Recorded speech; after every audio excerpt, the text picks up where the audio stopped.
네, 이번 9월 평양 공동선언에서 남북 정상은 판문점 선언 군사 분야 이행 합의서를 부속 합의서로 채택하고 이를 철저히 준수하고 성실히 이행하기로 합의했는데요. 군사 분야 합의서에 대한 내용을 프레스센터에 나가 있는 오상현 기자 연결해서 자세히 알아보겠습니다. 네, 오상현 기자, 9월 평양 공동선언에 따르면 한반도 전 지역에서의 실질적인 전쟁 위험을 제거하고 근본적인 적대 관계 해소로 이어나가기로 했다고 했는데 구체적인 내용을 먼저 전해주죠.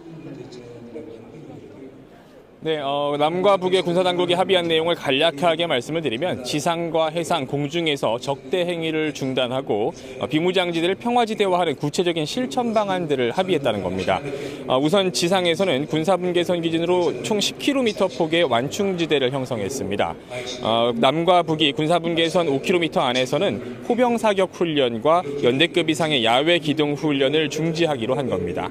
또 해상에서는 서해는 우리 측 덕적도에서부터 북측의 초도를 연하는 선, 또 동해에서는 남측 속초부터 북측 통천까지 각각 80km의 해역을 완충수역으로 설정을 했습니다. 이 구역에서는 포사격과 해상 기동 훈련을 중지하고 해안포와 함포의 포구와 포신 덮개 설치, 그리고 포문을 폐쇄하기로 했습니다. 공중에서도 비행금지 구역을 설정해서 항공기의 우발적 충돌 가능성을 차단했습니다. 고정익은 동부 40km, 서부 20km, 회전익은 각각 10km, 무인기는 동부 15km, 서부 10km, 또 북측이 사용하고 있는 기구는 25km의 완충지대를 설정한 겁니다. 남북 양측은 이런 각 영역에서 우발적 충돌을 발생하지 않도록 각 단계별 작전 수행 절차에도 합의를 하고 충돌 방지를 하기 위해 노력하기로 했습니다.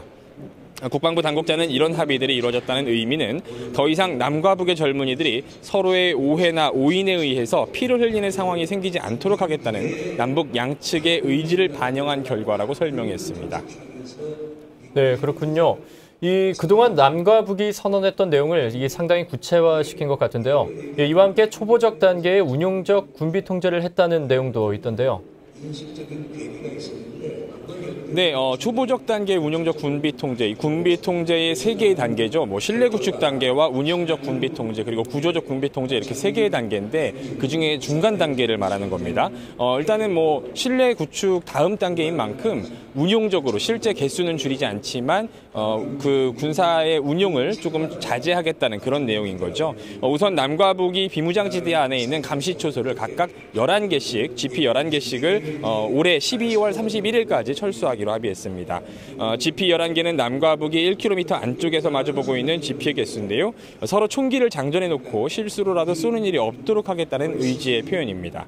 남과 북은 우선 이 11개의 GP에서 모든 화기와 장비를 철수하고 2단계로 근무 인원을 철수하고 3단계로 시설물을 완전히 파괴하고 마지막으로 상호 검증하는 것까지 합의를 했습니다.